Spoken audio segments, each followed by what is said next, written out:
தமிழ் மாதங்களுக்கான விளக்கம் பகுதி 2. ஐப்பசி அழி கூட்டல் மழை. அழி பெருகு சிதை.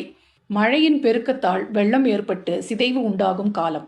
கார்த்திகை கார் என்பது மேகம் மழை. திகை அடங்கு முடிவுறு. மேகங்கள் மழையை குறைத்து முடிவுறும் காலம். மார்கழி மருக்கம் கூட்டல் அழி. மருக்கம் காற்று, அழி குளிர்ச்சி. குளிர்ந்த காற்று வீசும் காலம். தை உடு சூடு சூழ் நடு புகு. புத்தாடை உடுத்தி மாலை சூடி அலங்கரித்து பலர் சூழ்ந்து மரக்கன்றுகளை நட்டு புத்தாண்டில் புகுகின்ற காலம். ஆதலால் தை என்ற பெயர்.